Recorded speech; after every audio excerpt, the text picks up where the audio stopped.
If you're looking to get bigger and stronger, there's no other tried and true basic strength and size set and rep protocol that's produced a combination of both strength and muscular size than the 5x5. Arguably one of the oldest strength methods that stood the test of time in both the powerlifting and strength community, and was an early program many old school bodybuilders followed to build their mass and strength base. It's one that I've used to accomplish the same thing, and a modified variation of the 5x5 is something that's in almost all of my training programs. Although 5x5 hits the nail on the head of almost all strength and mass requirements, there's really more to it than just 5 sets of 5 repetitions, and it can be looked at as taking a heavy load and doing multiple sets, accumulating a total of 25 repetitions, up to 30 to even 50 with a heavy load that produces both strength and size. This way of looking at it opens up the door to many other possibilities in programming. That could be 4 sets of 6, 8 sets of 3, or any other combination that accomplishes you taking a heavy load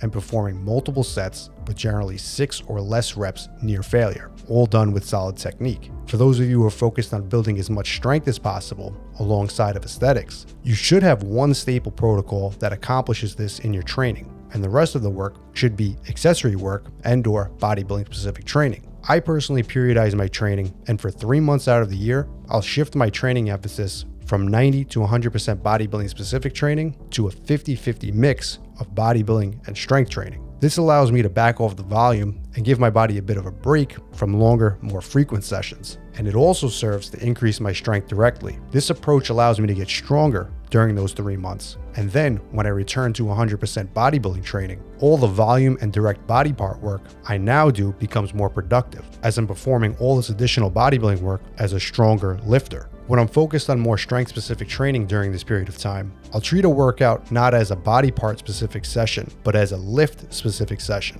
In the case of this training day, it's based around the bench press. I include one main set and rep protocol for that lift, and then the rest of the session is based on accessory movements. Based on my specific goals, that calls for me hitting the bench press first using a modified 5x5 approach, then overhead presses for accessory work, and then nailing the triceps for the rest of the session. Instead of performing 5 sets of 5 reps, I modify this setup to be a bit more bodybuilding specific by performing 3 of those sets with the same heavy load, and then backing off the load slightly for 2 higher rep sets of 8 to 10. This is basically a hybrid approach of the 5x5 protocol for strength and the 5x10 protocol for hypertrophy. After that, I hit what I personally feel is a #1 accessory movement for a strong bench press, and one that also is a key movement for developing an aesthetic physique and an impressive upper chest and front delt tie-in, and that is the high incline barbell press. This movement is more of a shoulder press than a chest press, but the high incline allows more engagement of the upper clavicular head of the chest, an area every bodybuilder should prioritize as an accessory movement, but one that are not only focused on strength, but also muscular size. These are strictly done in more bodybuilding specific rep ranges, and I'll generally perform this movement for 3 to 4 sets of 8 to 12 repetitions, focusing on full range of motion and bringing that bar down to the clavicle. With the goal of racking up more effective reps and volume, I'll take each set 1 to 2 reps shy of failure here, and then move on to the rest of the bodybuilding specific work that I have planned for this day. In this session, that's triceps training. Starting off with my favorite and one of my staple tricep mass building exercise is the basic easy bar skull crusher. Again, training in that 3 to 4 set range of 8 to 12 repetitions. The goal here is to expose those triceps to a moderate to heavy load with sufficient volume for hypertrophy, but also building extremely strong supporting muscles for the bench press. I'm personally very arm dominant, and I attribute most of my pressing strength to very strong triceps. This also helps me get more out of my heavy bench press training, as most of my presses are done with a slightly closer grip, which makes it much more safe on the shoulder joint and is a much more bodybuilding specific technique in my opinion, as the range of motion is greater on the pecs. Many people with weak triceps will be limited by their weak link with a narrow grip. My grip on close grip bench is almost identical to my wide grip bench, and that allows me to train my chest with heavier loads, take the pecs through a greater range of motion,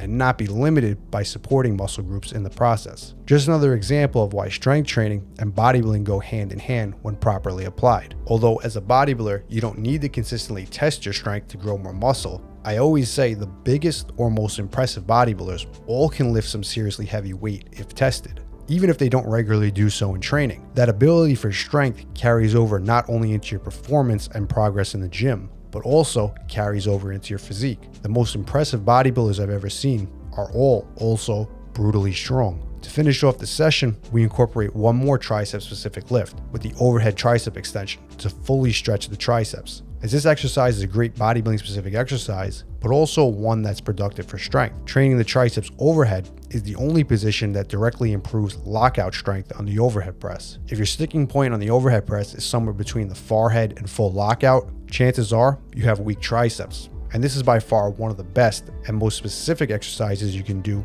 to directly improve lockout strength. During this period of time, I'll also try to simplify my exercise selection. Majority of my training throughout the year is done with barbell and dumbbells, but I will incorporate some variations with cables and machines as well. But during the strength phase, I will always try to make dumbbells and barbells a priority. These movements tend to have much more carryover to strength progression, but are not always better or worse for hypertrophy selection. So I will generally milk these movements for all I can during the strength phase, and when it comes time to really pump up the volume for muscle gain, I will take on much more variation in my training to get the most out of isolating each muscle group.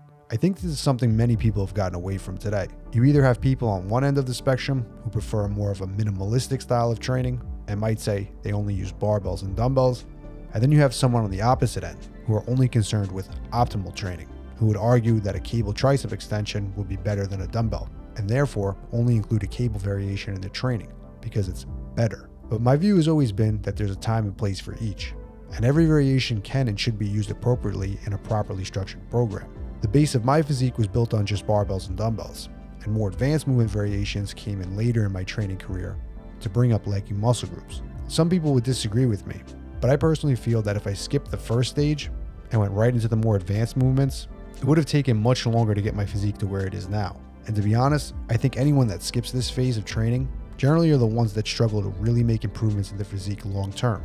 The ability to lift raw iron on both compound and isolation movements builds a physique that just wouldn't be possible with machines and cables alone. Due to the bare bones nature of this phase in my training, workouts are generally lower volume and only a few exercises. The goal is to get in, expose my body to some heavy weights, get out, rest, and repeat. With the goal of training strength and bodybuilding hybrid for 3 months out of the year, volume will temporarily take a back seat to intensity, and then we'll ramp back up over this phase until I'm 100% back into pure higher volume bodybuilding specific training. And the goal is to be back stronger, more effective, and primed to grow to put on more muscle as I return to those higher volumes. And if you're looking to learn a bit more about my training methods and looking to get bigger and stronger using proven old school bodybuilding training methods, I highly recommend you check out my old school mass gain programs in the description below. And as always, if you want to see more of the best original bodybuilding content just like this, make sure to hit subscribe.